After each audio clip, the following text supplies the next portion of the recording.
రామోజీరావుకి సంబంధించినటువంటి ఏదైతే ఈ మార్గదర్శి చిట్ ఫండ్స్ ఉందో దానికి సంబంధించి ఆర్బీఐ ఒక కీలక రిపోర్ట్ ఇచ్చిందని సాక్షిలో ఒక ఆర్టికల్ వచ్చింది. ఆ ఆర్టికల్ని నేను యాజ్ ఇట్ ఈస్ గా చదువుతున్నాను. మార్గదర్శి ఫైనాన్షియర్స్ ముసుగులో రామోజీరావు దశాబ్దాలుగా సాగించిన ఆర్థిక దోపిడీకి అప్పట్లో వైఎస్ రాజశేఖర రెడ్డి ప్రభుత్వం అడ్డుకట్ట వేసింది. అప్పటి ఎంపీ ఉండవల్లి అరుణ్ కుమార్ ఫిర్యాదుతో 2006లో వైఎస్ఆర్ ప్రభుత్వం దీని మీద సిఐడి విచారణకు ఆదేశించింది. ఆర్బీఐ నిబంధనలు ఉల్లంఘిస్తూ రామోజీరావు అక్రమ డిపాజిట్లు సేకరిస్తున్నారని ఇప్పటికే ఏకంగా 2,600 కోట్ల పైగా అక్రమ డిపాజిట్లు సేకరించారని నిగ్గు తేల్చింది. అప్పటి వరకు ఉమ్మడి ఆంధ్రప్రదేశ్లో రామోజీరావు అక్రమాలను ప్రశ్నించడం కాదు కదా, మంత్రులు ఉన్నతాధికారులు సైతం ఆయన పేరు పలికేందుకు సాహసించలేదు. ఈ క్రమంలో అశేష ప్రజాదరణతో అధికారంలోకి వచ్చిన అప్పుడు ముఖ్యమంత్రి వైఎస్ రాజశేఖర రెడ్డి తమకి ఏ రాజగురువు అవసరం లేదని, ప్రజల ఆశీస్సులే శ్రీరామ రక్షగా తాము ముందుకెళ్తామని భావించి దృఢ సంకల్పంతో వ్యవహరించారు. ఈ క్రమంలో మార్గదర్శి ఫైనాన్షియర్స్ మూసివేయడంతో రామోజీరావు ఆర్థిక అక్రమ సామ్రాజ్యం పునాదులు కదిలిపోయాయి. దశాబ్దాలుగా తాను సాగిస్తున్నటువంటి ఘరానా మోసానికి వైఎస్ రాజశేఖర రెడ్డి అడ్డుకట్ట వేయడాన్ని ఆయన సహించలేకపోయారు.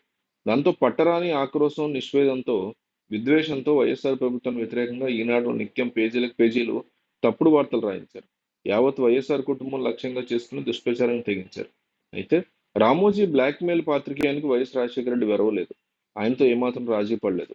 వైఎస్ రాజశేఖర రెడ్డి యొక్క హఠాన్ మరణం తర్వాత కాంగ్రెస్ ప్రభుత్వంలో ముఖ్యమంత్రులుగా వ్యవహరించిన రోసయ్య, కిరణ్ కుమార్ రెడ్డి ఈనాడు రామోజీరావుకి జీ హుజూర్ అన్నారు. మార్గదర్శి ఫైనాన్షియల్ ఆర్థిక అక్రమాల మీద కాంగ్రెస్ ప్రభుత్వమే కేసు పెట్టిందనే విషయాన్ని విస్మరించి నీరుగార్చారు. అప్పటికి కాంగ్రెస్ ఎంపీ ఉండవల్లి అరుణ్ కుమార్ స్వయంగా రోసయ్య, కిరణ్ కుమార్ రెడ్డిని కలిసి మార్గదర్శి ఫైనాన్షియల్స్ అక్రమ డిపాజిట్ల గురించి ప్రస్తావించి ప్రజా ప్రయోజనాలు కాపాడాలని ఎంత కోరినా ఆలోచించలేదు. రాష్ట్ర విభజన తర్వాత 2014లో చంద్రబాబు ముఖ్యమంత్రి కావడంతో రామోజీరావు అక్రమాలకి రక్షణ లభించింది. దాంతో గుట్టు చప్పుడు కాకుండా మార్గదర్శి ఫైనాన్షియల్స్ కేసును క్లోజ్ చేసేందుకు పావులు కదిపారు. ఈ నేపథ్యంలో 2018 డిసెంబర్లో మార్గదర్శి ఫైనాన్షియల్స్ మీద కేసుని ఉమ్మడి హైకోర్టు కొట్టేయడం గమనార్హం. డిపాజిట్ల యొక్క ప్రయోజనాల కోసం ఈ తీర్పు మీద సుప్రీంలో అప్పీల్ చేయాల్సినటువంటి పరిస్థితి మనకు కనిపించింది. రామోజీరావు తన ఆత్మనే ఈనాడు పత్రికగా నిత్యం ఉషోదయంతో సాగేటువంటి వ్యక్తి. మార్గదర్శి ఫైనాన్షియల్స్ అక్రమ డిపాజిట్లు వసూలు చేసిందని తాజాగా ఆర్బీఐ స్పష్టం చేసిన నేపథ్యంలో ఏపీ, తెలంగాణ ప్రభుత్వాలు ఇప్పుడు ఎలా స్పందిస్తాయనేది ఆసక్తికరం.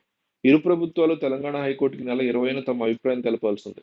ఇకనైనా డిపాజిట్దారుల హక్కుల పరిరక్షణ కోసం పోరాడతాయా, లేక ఈనాడు ప్రాప్తం కోసం రామోజీ కుటుంబం ఆర్థిక దోపిడీకి వంతపాడి మౌనంగా ఉండిపోతాయా అనే ప్రశ్నలు ఉదయిస్తున్నాయి. దాదాపు 18 ఏళ్లుగా మార్గదర్శి ఫైనాన్షియల్స్ అక్రమాలకి వ్యతిరేకంగా పోరాడుతున్న ఉండవల్లి అరుణ్ కుమార్ ఈ కేసులో మున్ముందు ఎలా వ్యవహరిస్తారు, ఏం చేస్తారు, ఆయన తీసుకునేటువంటి నిర్ణయాలు ఏ రకంగా ఉంటాయి అనేది కూడా ఇప్పుడు ప్రశ్నార్థకంగా మారింది. ఎన్నో సంవత్సరాల నుంచి సాగుతున్నటువంటి వ్యవహారం మార్గదర్శి ఫైనాన్షియల్స్ అక్రమ డిపాజిట్లు వసూలు చేస్తున్నట్టు పూర్తి ఆధారాలతో సహా నిరూపితమైంది. ఈ సంస్థ చైర్మన్ రామోజీరావు లేకపోయినా సరే మార్గదర్శి ఎంటీగా ఉన్న ఆయన కోడలు శైలజ కిరణ్ భాగస్వాములుగా ఉన్న వారి కుటుంబ సభ్యులు చట్టపరంగా శిక్షించాలి. అంతేకాదు మార్గదర్శి మొత్తం అక్రమాలు సక్రమంగా దర్యాప్తు చేయాలంటూ ఒగ్గు గవాస్కర్ అనేటువంటి న్యాయవాది తెలిపినట్టుగా సాక్షిలో ఆర్టికల్